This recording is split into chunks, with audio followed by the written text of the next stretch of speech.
Wisdom chapter 7 वर्स 7. हांवें मागलें आनी म्हाका समजुणी मेळ्ळी. हांवें विनंती केली आनी जाणवयचो आत्मो मुजेशी आयलो. Psalm chapter 121 verse 2.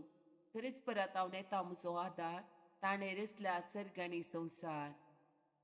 Psalm chapter 124 verse 8. खरेच परतचे नावी आमचो आदार, ताणें रचला सर्ग आनी संवसार. Hebrew chapter 13 verse 6. देखून खऱ्या विश्वासान आमी म्हणया, खरेच परसू म्हजो कुमोगदार, कोणाकच हांव भिवूंचो ना, मनशाच्यान म्हाका कितें करूंक जाय.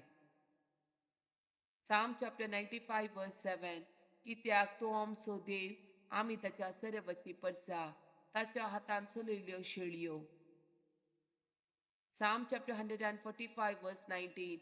आपणा भिवून चलतल्याची इच्छा तो पूर्ण करता, तांची बोब आयकता आनी तांकां निवारता. Psalm chapter 86 verse 1. म्हज्या मागण्याक कान दी सरीसपरा, म्हाका जाप दी, कित्याक हांव दुबळो आनी निराधारी. Psalm chapter 46 verse 1. देव आमचो आसरो आनी आमचे बोड, कश्टाक ताच्या वेळार आदार दिवंक सदांच तयार. Romans chapter 1 verse 25. देवा विशांत ते सत तांणी फट म्हूण काडलें, रचणाऱ्या बदलाक तांणी रचनेकार आदान करून तिची सेवा केली, ताका स्तुती फावो सदांक काळ. आमेन. Galatians chapter 5 verse 22.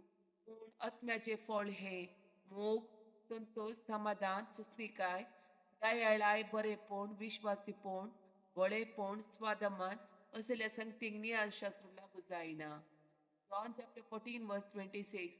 पूण म्हजे लागीं बापूस तुमकां एक मजतर पाठयतलो, तो पयतत्मो तुमकां सगळें शिकयतलो आनी हांवें तुमकां सांगलां तें सगळें तुमच्या उडासा हाडटलो. John chapter 16 verse 8. तो येतेस पातका विशान, नीती विशान आनी नीती फैसला विशान संवसाराक गुन्यांवकार करतलो. Chapter 3 verse 16. तुम्ही देवाचे मंदिर आनी देवाचो आत्मो तुमचे ते बिडार कर्ण आसा म्हूण तुमी नेणात. 1 Corinthians chapter 2 verse 10. पूण आपल्या पवित्रात्म्या उदेशी देवान आमकां ह्यो संगती उगड्यापे केल्या, कित्याक पवित्रात्मो सर्व वस्तूंची देवाच्या गूढ संगतीची लेगून सोदना करता. 1 Corinthians chapter 2 verse 11. मनशा सैमान मनशा ते आसा तो आत्मो शिवाय हेर कोण ताचे भितरले गूढ समजून घेत, तशेंच देवाचे गूढ देवाचो आत्मो शिवाय हेर कोणूच जाणा जायना.